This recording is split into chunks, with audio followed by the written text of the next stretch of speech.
Welcome to Mondays with Mark Allen from St. George, Utah, where last weekend Ironman 70.3 World Championships took place. It was a race that people will be talking about for a long time. Part of it was the competition. A lot of it was the land. A lot of it was the weather. They had everything from dust storms to rainstorms to hail to just thunder and lightning. They had to cancel part of the swim and then put the swimmers back in the water.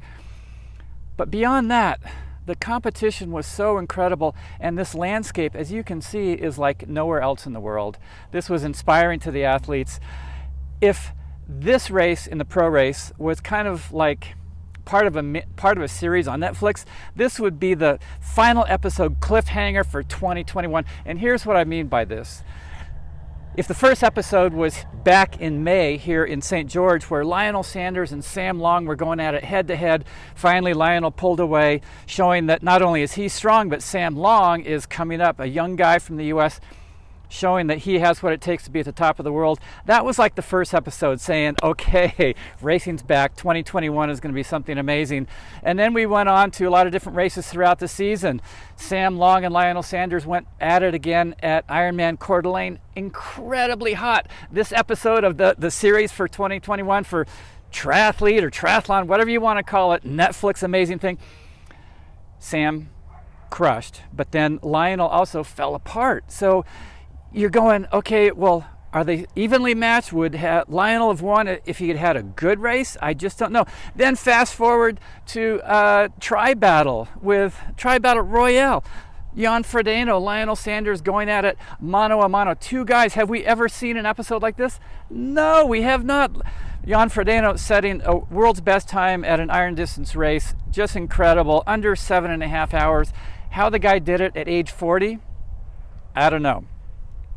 Fast forward a little bit further, go to the Collins Cup, and then you have these head-to-head battles, these three-person matchups, 12 of them, 6 men, 6 women, and we saw Taylor Knibb take on Daniela Ryf. She crushed, but then Daniela wasn't really at her best. She was kind of sick.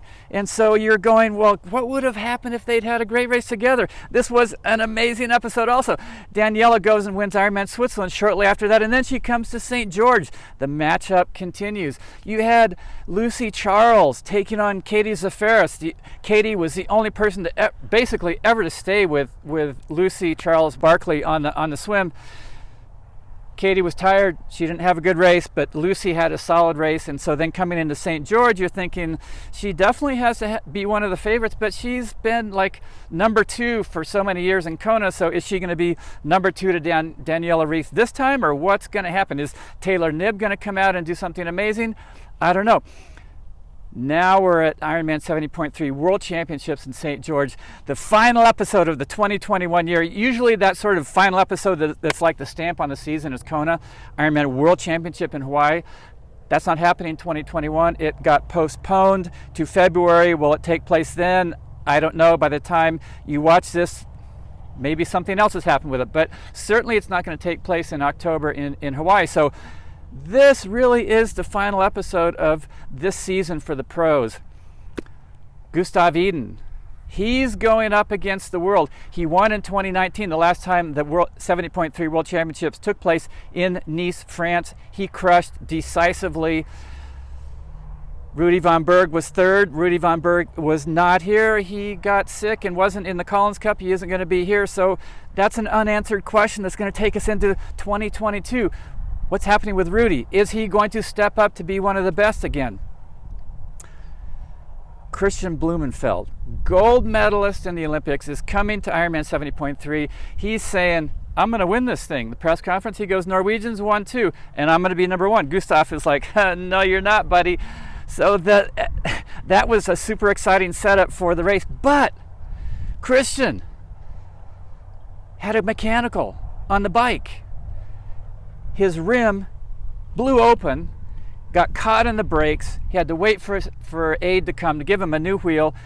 He was out of contention for the win. So here we are. The race finishes for the men. Gustav Eden wins, but we have that question. What would have happened with Blumenfeld if his wheel hadn't blown apart? Gustav Eden obviously crushing the field. The question mark going into 2022, the cliffhanger, what will happen with Christian Blumenfeld when he actually has the race that he's capable of having and showing the world? Is he actually better than Gustav? Second place in the men, Sam Long.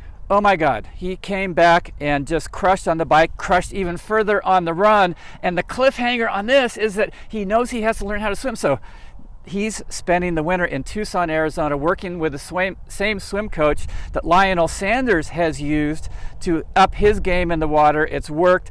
Sam knows if he can get a little extra time in the swim, close that gap, maybe even stay with the leaders, then they really have to watch out. That's the cliffhanger, another one. So we're waiting for 2022 to see if that strategy worked for Sam Long. The women. Oh my God, Lucy Charles, fastest swim, fastest bike, and fastest run. World champion, her first world championship. She did it finally. No more second place, runner up to Daniela Ryf. Daniela Ryf finished in 11th. So the cliffhanger there. Will she come back next year? Is she done? Is she over her peak? Will she be able to regroup mentally? What will happen? We have to wait till 2022 to see. What about Jan Frodeno? He was not even here. Is he going to be back? We don't know. Patrick Lange, not here. What's with him? Lionel Sanders, he said, I can't win this. I'm going to go to another Ironman. What about him in 2022? What else? What about Taylor Knibb? She was third. Passed by Jeannie Metzler just late in the run. She had to stop for a second, go to the bathroom, I think. Anyway, she is phenomenal. What will happen with her when she has even another year of training under her belt? Is she going to be unbeatable like Daniela Ryf appeared to be? This race didn't answer anything. It just put more unanswered questions out there. We're going to have to wait for season 2 of Triathlon on Netflix. Stay tuned. There's still more racing to come this year, but this race was one for the history books. Everybody, and I hope you were able to watch it live. If you haven't, go back, check it out. An amazing race in the men's field, the women's field, and I think you'll agree with me that it put more questions out there than answered ones that have already been asked. Mondays with Mark Allen. Thanks for joining me. We'll see you next week.